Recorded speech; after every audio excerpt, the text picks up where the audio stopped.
Orange.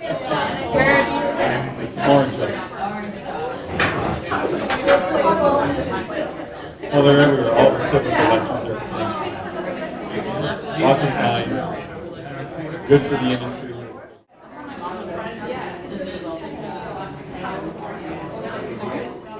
Coming to the sort of staff engagement exercise around the post-occupancy evaluation of Bridgepoint Active Healthcare in comparison and in collaboration with West Park. I'm Dr. Celeste Alvaro, for those of you who don't know me. I've been the scientist leading the post-occupancy evaluation over the last almost 4 years. It's a long-term project, so thank you for hanging in there, and for those of you who've helped in many ways to either facilitate data collection or assist in terms of engaging to recruit patients, or even participating in the surveys that we've had ongoing throughout the course of our project. I'm not going to be speaking about the findings today. I'm going to have Dr. Andrea Wilkinson presenting from our team. Some of you may be familiar with her throughout the course of data collection and recruitment on the project. She started on the project about 2.5 years ago while she was completing her PhD in experimental psychology at Ryerson, and I recruited her in the last year as a postdoctoral fellow on the research team, and so she's on the grant-funded component of the work and has been conducting the data analyses and was heavily engaged during the data collection here at Bridgepoint. So I'll turn it over to Andrea to present.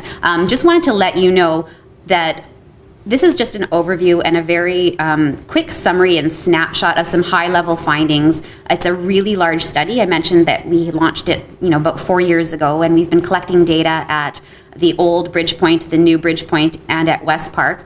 The intent is that we are going to use the data and share that with West Park as you move forward in your redevelopment. So I have a dual role in that I'm a scientist and academic at Bridgepoint and at Ryerson, but I also, as a consultant, now sit on the planning, design, and compliance team that is involved in the redevelopment of West Park. And so really ensuring that all of the time that you spent and that the staff spent here and that the patients spent gets fed into the decision making and understanding your perspective on what is working really well in the facility, what is maybe some area for improvement, and what has worked well at Bridgepoint versus at West Park, and vice versa. Because with any research study, it's not going to be 100% perfect. Things are not always going to be utopia and working as you expected. I'd be suspicious as a scientist if someone found that everything is working really well.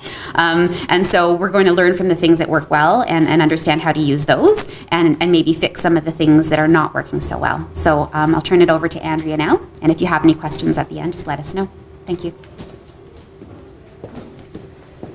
Good morning, or good afternoon. Can you guys hear me okay? Okay. So we have a very diverse research team that worked on this project. So it was led by Dr. Celeste Alvaro, and we have a team of collaboratory scientists, core research personnel, including myself as postdoc. We had a former senior architect at the Ministry of Health and Long-Term Care, hospital directors and VPs, as well as architects that were involved at various stages along the development of the Bridgepoint, the new Bridgepoint Hospital, from Diamond and Schmidt Architects, Stantec Architecture, and KPMB Architects, as well as an assistant professor from the Department of Architectural Science at Ryerson University. So it's a very diverse group of people, including all of the numbers of research assistants that we had as well. So our main research question was, how does architectural design affect well-being of patients and staff in a rehabilitation and complex care facility? So the first step in trying to answer this question is we had to figure out what were the design intentions from the architects when they were deciding on building the Bridgepoint Hospital.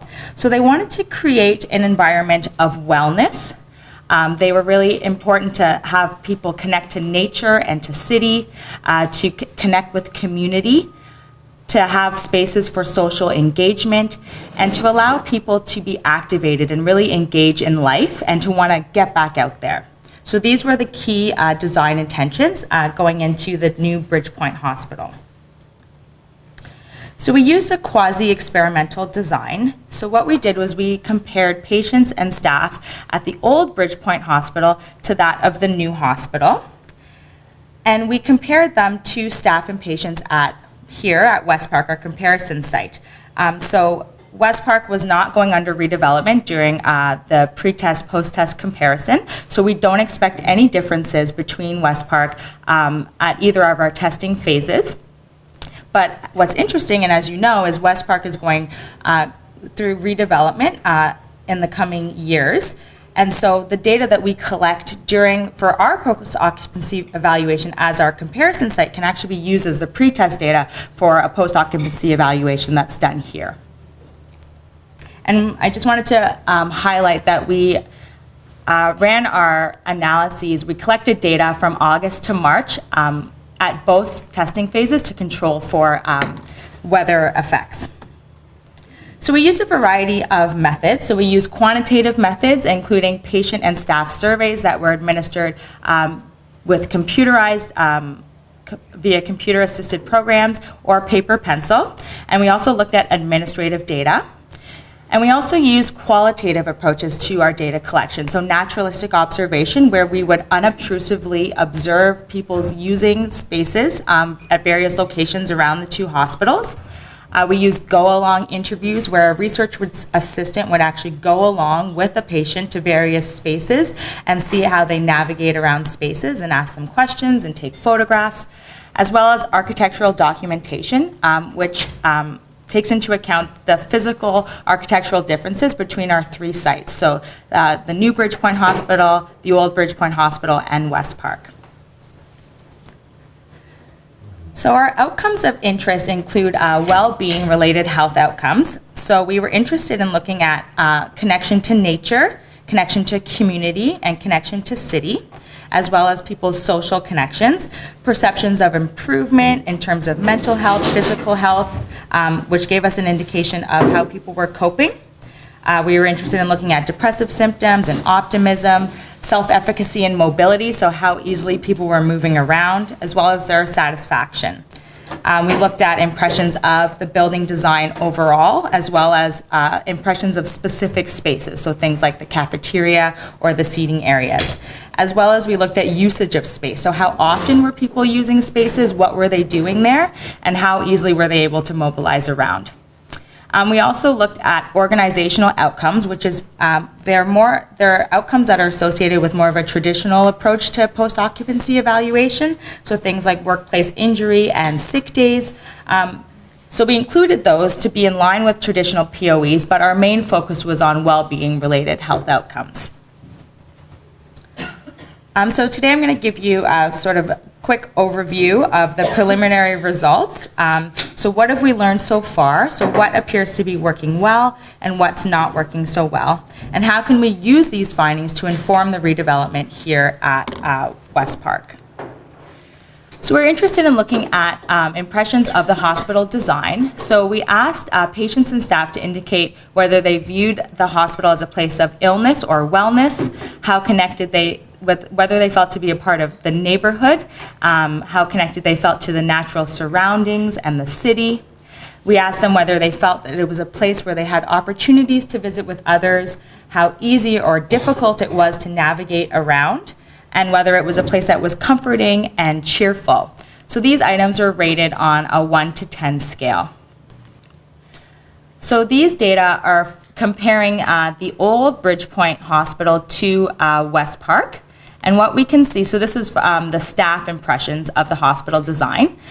So in this comparison, we can see that West Park staff are feeling more highly that the hospital is a place of wellness. They feel more part of the natural surroundings when they're here, and they also feel that it's a place that is comforting and cheerful.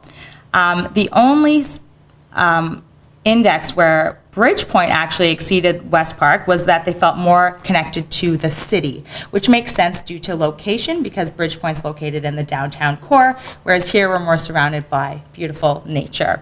So this is the old Bridgepoint compared to West Park. If we look at the new Bridgepoint, we see that now Bridgepoint is, the new Bridgepoint Hospital is higher in terms of perceived, it's higher on a variety of indices here, which I've summarized, and I just want to point out, so the new Bridgepoint is higher than West Park post-test in terms of staff impressions as a place of wellness, feeling connected to the neighborhood or the city. The staff at Bridgepoint also reported feeling safer, that it's more of a place that is comforting and cheerful. But what I want to point out is that it's not only the differences that are important, we also have to pay attention to where there are no differences. And these sort of highlight where West Park is benefiting. So they're showing to be equal in terms of feeling connected to nature, feeling opportunities to visit with others, as well as having an easier time wayfinding. So these are qualities that staff perceive at West Park that are really positive and should be focused on and maintained during redevelopment here. So when we look at impressions of the hospital design for patients now, we see that West Park patients exceed impressions of the hospital beyond the Bridgepoint patients at the old hospital in terms of wellness, feeling a part of nature, feeling that it's a safe environment, having opportunities to visit with others, feeling that it's a place that is comforting and cheerful. So all of these attributes are higher in the West Park patients than they are in the Bridgepoint patients at the old hospital. And when we look at the new Bridgepoint Hospital, again, we see that the Bridgepoint patients are now, they're either elevating up to the level of the West Park patients or they're exceeding them. And again, I have a summary here. So Bridgepoint patients at the new hospital feel more connected to city, again, to be expected, but they also feel that it's a hospital that's more, they're more comforted at this new hospital compared to the West Park patients. But again, I'd like to draw your attention to the indices where there are no differences between impressions of the hospital. So these are things that really highlight what West Park is doing well. It's a place of wellness.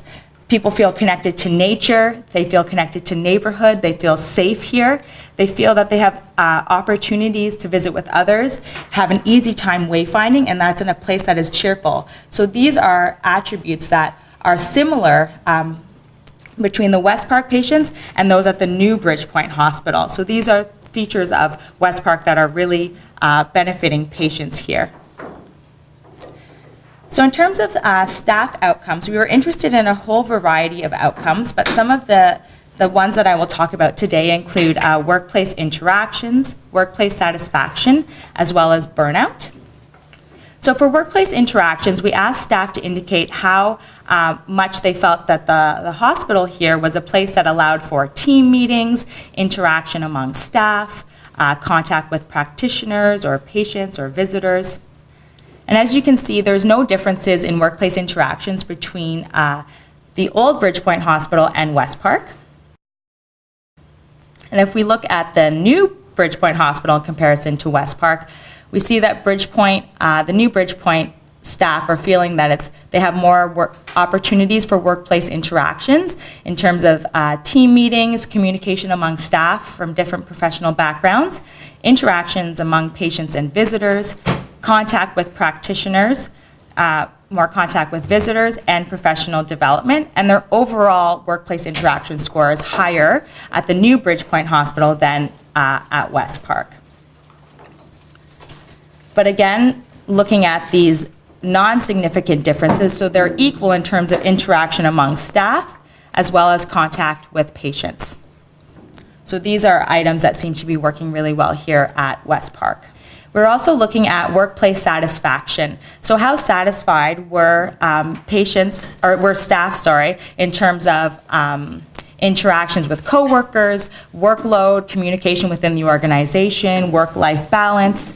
And we also pulled out some of the items, I've highlighted them in red here, and these are the items that specifically relate to satisfaction of the facility or the building. So when we compare West Park to the old Bridgepoint Hospital, there's no difference in overall satisfaction, and West Park shows higher satisfaction with the building or the facility in comparison to the old Bridgepoint Hospital.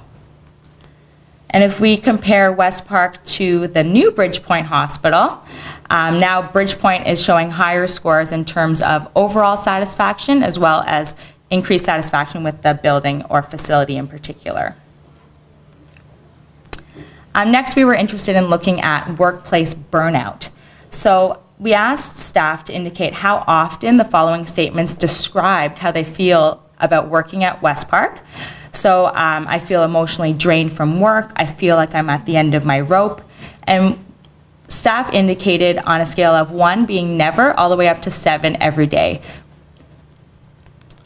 And using these items, we were able to come up with 3 subscales of burnout. So personal accomplishments is a feeling of competence and successful achievement in one's work with people.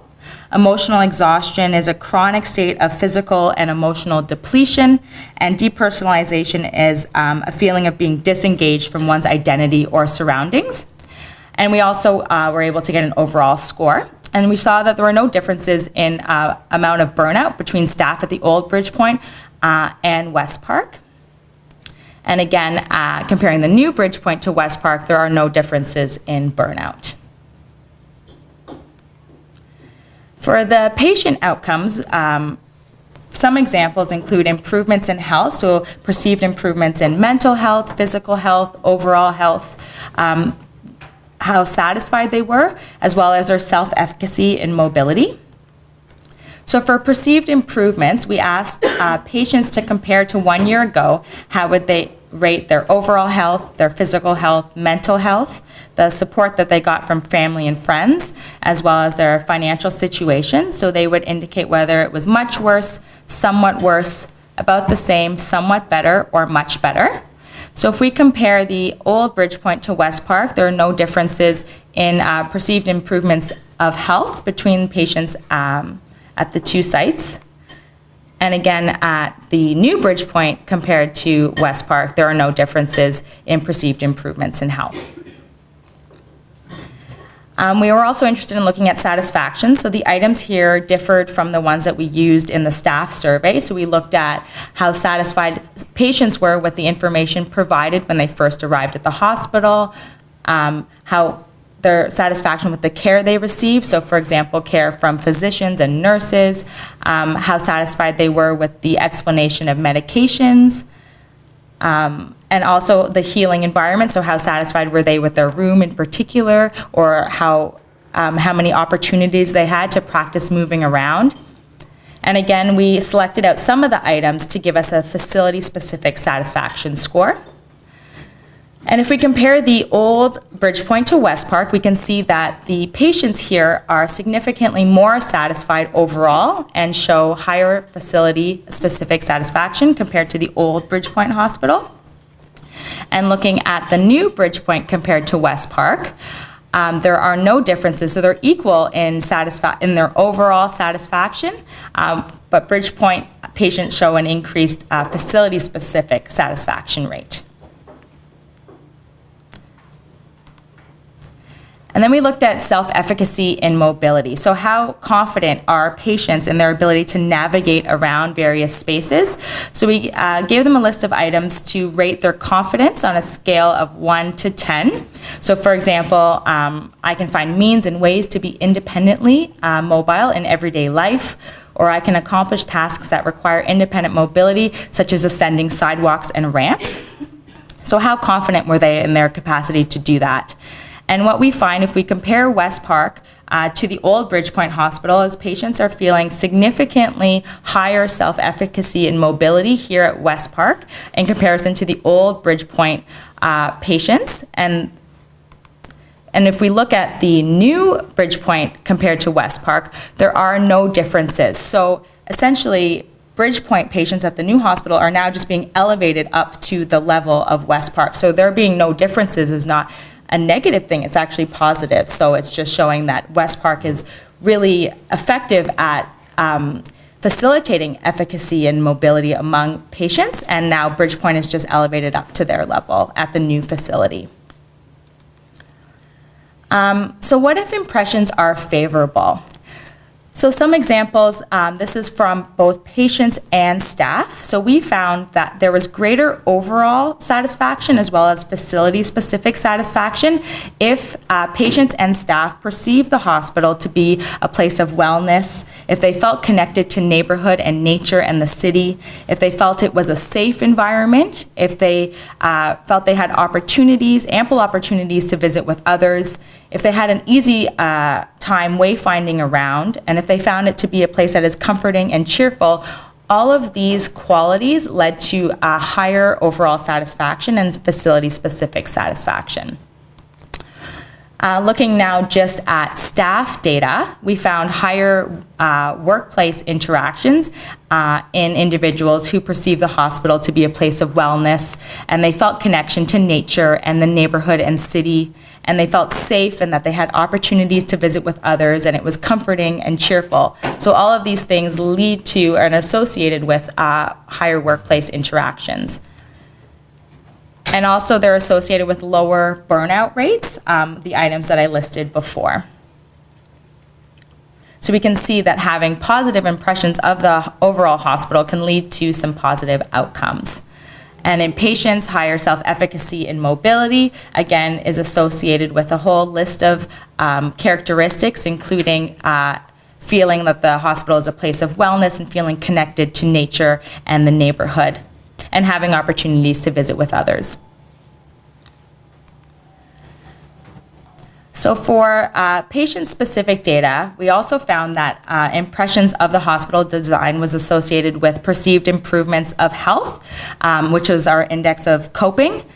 So the patients who felt that the hospital was a place of wellness, they showed increased, higher perceptions of improvement in physical health. Connection to neighborhood was associated with physical health, perceived improvements in physical health and mental health, as well as perceived improvements in finances. The connection to city was associated with perceived improvements in finances. Wayfinding was associated with increased social perceptions of social support. Seeing the hospital as a place that is comfortable was associated with perceived improvements in overall health and a trending effect for mental health. And places where the hospital felt cheerful. So a cheerful environment was associated with perceived improvements in mental health, which is really important. And I think that from the data earlier, we see that patients and staff do perceive West Park to be a very cheerful environment, and this leads to increased perceptions of improvement in mental health among patients. So it's really important to maintain that. So what about undervalued destinations? So I just picked out several destinations here, including the second floor patio, the visitors lounge, and then on the bottom here is the seating areas. So the frequent users are people that use the space every day or several times a week. And we can see that the second floor patio is not frequently used by either staff or patients, but one caveat for that is the time at which we collected the data. So it was from August to March, so there was a huge chunk of that time that was winter, so maybe that would explain why a lot of people weren't going outside at that time. For the visitor lounges, around 40% of patients are using it on a frequent basis, so they're using this space quite often. And for the seating areas, staff are not frequently using the space at all. Only 2% are frequent users of the seating areas, whereas almost 50% of patients are frequently using the seating areas around the hospital. So these are spaces that are really important to patients. So if we look at impressions of seating areas, comparing the new Bridgepoint Hospital to West Park, there are higher impressions of the seating area in terms of accessibility, wayfinding, safety, inspiration, feeling content and proud and calm among staff at the new Bridgepoint Hospital compared to West Park. And if we look at impressions of the seating areas among patients, first comparing the old Bridgepoint Hospital to West Park, we can see that West Park exceeds impressions of the seating areas in terms of accessibility and safety. The patients here are feeling inspired in this space. They're feeling content here and proud to be in the space. They're also feeling calm and brave. They have an increased sense of belonging in the space, and it's inspiring them to want to get back out there and move around. So this is higher at West Park than it was at the old Bridgepoint Hospital. And what's interesting is when we look at the comparisons between the new Bridgepoint and West Park, there are no differences. So again, on many of the items. So again, the patients at the new Bridgepoint Hospital just being elevated up to the level of West Park. And West Park patients are still exceeding the patients at the new Bridgepoint Hospital in terms of feeling really a good sense of belonging in the seating areas, and it's inspiring them to get back out there and move around. So they're feeling really comfortable and that they belong in these spaces, which is very important to well-being, as we saw earlier. So some information that we gained from our assessment of the new Bridgepoint Hospital about what's working well in terms of the seating areas specifically is we found that there's a diversity of users that use this space at the new hospital. So patients, staff, visitors are all navigating through the seating areas and using it sort of as a transition space between when they're going from location to location. But among patients, it's not necessarily just trying to get from one place to another. This is actually their destination. So they're going to the seating areas to sit and observe the passersby and to see what's going on. So this is helping them stay connected to community. So what if the impressions of the seating areas are favorable? So if staff have favorable impressions of the seating areas, we see higher workplace interactions, greater workplace satisfaction, lower burnout rates, and less intention to quit. And also if they're feeling a sense of belonging in the seating areas, we see a greater amount of workplace interactions and also greater workplace satisfaction. For patients, if they have favorable impressions of the seating areas, we see elevated levels of optimism, so they're feeling happier, they're feeling more satisfaction, both overall and in terms of the facility specifically. Interestingly, we saw higher amounts of depressive symptomology in patients that had high impressions of the seating areas, which is a little bit of a curious finding, but one possible explanation for this is that patients that have higher depressive symptoms might be seeking out these spaces to sort of re-engage with the community and to see the activity and the going-ons. And they show higher self-efficacy and mobility. And when patients have positive impressions of feeling a sense of belonging in the seating areas, they show perceived improvements in mental health. So as we saw earlier, the patients at West Park are still exceeding the patients at the new Bridgepoint Hospital in terms of feeling a sense of belonging in those seating areas, and that's associated with improvements in mental health. So it's really important to incorporate that into the redevelopment of the seating areas to make it a place where patients can feel a sense of belonging in that space. They're also showing greater satisfaction and higher self-efficacy in mobility. So based on the synthesis of the results across the methods, there are several design recommendations, including that of meaningful views. So it's really important to have meaningful views for all patients, whether they're in a semi-private room, a quad room, or a private room, that every single patient has a meaningful view to the outside, so regardless of whether the curtains are drawn or not. We also found that it was important to ensure quality of outdoor space over quantity. So we found that the outdoor spaces were very popular among patients and staff, but they were going more to the spaces where they could function well and the environmental conditions were optimal. So it wasn't too noisy or too much wind. So it's really important to consider environmental conditions as well as ease of mobility around the outdoor spaces. So to have quality of space as opposed to quantity. And the social spaces were really important. So we found that people were using spaces not just for their intended purpose. So for example, in the cafeteria, people weren't just going there to eat, they were going there to socialize, to play cards, and to interact with their staff members, and patients were interacting with visitors and other patients. And the transitory spaces are used by a variety of users to get from destination to destination. And this was used by patients to actually observe the community and the buzz going around. And it's really important to position the social spaces near high density locations where there's lots of activity, and that'll really help with community building.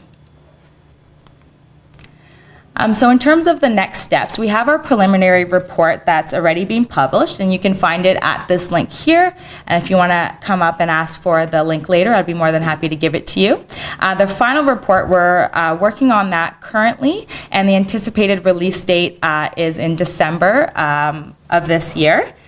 And the summary of West Park's specific findings is going to go to the redevelopment team in January of 2015.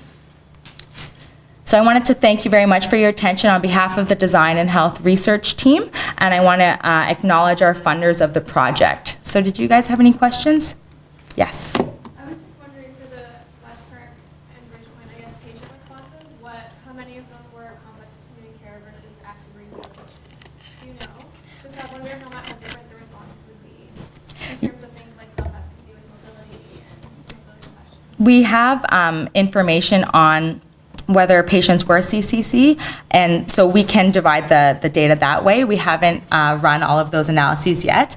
It was around a 2-hour survey, so there was lots and lots of data, and as I mentioned, this is just a very quick overview and snapshot of the findings, and that would be a really interesting perspective to take to look at the findings as it compares between the CCC patients.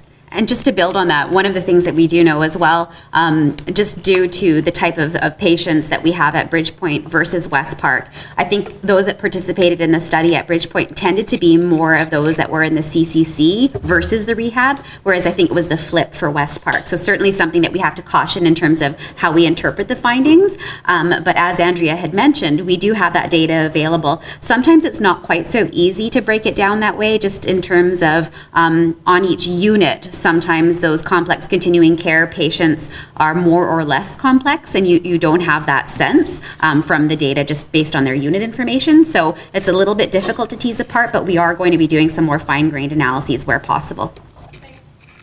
Yes? Probably missed this with the spring, but the question was done while the patients were in or after they left the facility? It was while they were inpatient.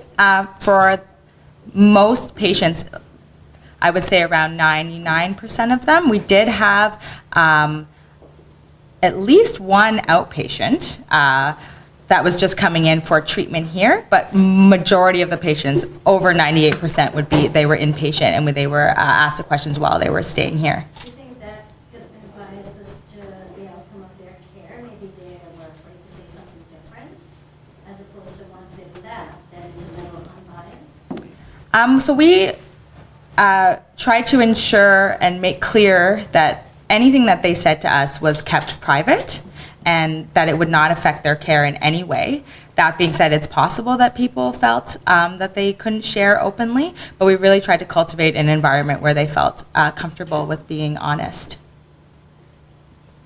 And also from looking at some of the pilot data and the transcripts and in speaking with the research assistants, we had a number of research assistants collecting the data. And in fact, what the responses were was that the patients were actually more than candid about a lot of things that were occurring in their care, and we had to try and get them focused back on the building design and their experience as well. So I think that they actually felt that they were in a safe position, and there were a lot of steps, as Andrea mentioned, to ensure confidentiality. We have no way of tracing the individual data back to the patients. We separate the consent forms from the actual data, so we ensured that the patients were aware of that, and I think that they felt comfortable telling us about their experience of the building design and how it was affecting their care. And we really ensured that we wanted to use the data to inform future redevelopment, not only of the facility they were at, but for healthcare in the future. Other questions? Yes. Just a quick one. I wonder if this study was able to touch on the fact, just in terms of our structural layout and the differences in that Bridgepoint is sort of a one-building organization or center where we are multi-building, and often, at least for outpatients, are needing to navigate between buildings in addition to within buildings. So I don't know if that played out at all, or whether the study looked at that difference or was sensitive to that. So that's something we certainly took account in the architectural documentation of the differences. So Andrea had mentioned in the methodology, there were the quantitative surveys for both patients and staff, and then we conducted naturalistic observation, go-along interviews but also documenting the differences in design across the 3 facilities. And so we chose specific spaces to ask about in our surveys, and we chose specific spaces to observe. What we were also doing was layering what are the differences across the site. So we do know that it's a very different experience when you have to navigate different buildings versus one building and you're remaining in the interior the entire time. So one of the pieces that we're doing is contextualizing the findings in light of some of those differences. And in fact, it could be argued that that's actually building efficacy here for the patients at West Park. So some of the elevations in the patient experience of the building design may in fact be due to some of that experience of having to navigate in the building as they would in the real world. And so I think that that's an important kind of distinction to make about the type of facility that we have here versus the others. One thing I do want to mention, Andrea had focused on the seating areas as one particular space, and we focus on that one because it's a rather interesting finding in that we found, or we didn't necessarily expect that patients would feel most inspired in that space. And so it really, for us, pointed to something unique about that transitory zone and what people are seeking out in that environment. A number of other spaces are also working really well, like the cafeteria. And there are a variety of activities happening there. So we would certainly urge you to have a look at that preliminary report through the link. And also when the final report comes out, it's really important to see how people are using those spaces and what the potential benefit is, so that we could learn from those spaces that are working really well. And it's not to say we have to have more of a specific type of space, but what are the conditional activities that are happening there, or what are the contextual cues in the environment that might be drawing people to that space? And so that's where that architectural documentation of what are the differences, if we find outcomes are changing or the experience is changing, trying to isolate a bit more about what the architectural design features in that environment are really helpful. Can I just add on as well? Obviously, there's some very compelling results from this study, and I appreciate this research project is over. Is there any plan to revisit any of these variables once our redevelopment is finished? That would be for you to answer. Yes, so highly engaged. So this was certainly a grant-funded research program and ministry-funded research program. And although that we have limitations in terms of what we can do based on the end of funds and what the scope of activity was there. As you know, you're undergoing redevelopment, and part of the new requirements in the redevelopment process is that we have mandated required research in the requests that come from Infrastructure Ontario. In addition to being on that academic side of things, I'm also involved in some of the planning, design, compliance activities and developing an evaluation framework for the redevelopment of West Park. And so certainly West Park, I know, is highly engaged in trying to revisit some of these outcomes. Part of the fact that this was a nationally funded research program is that we can use some of the existing measures we've developed for this study if we wanted to move those forward for the redevelopment at West Park, while also adding additional variables and indicators that are of interest. And so we'll be working with the West Park team to help them identify those, and I think that they already have a plan for what they'd like to engage on that level.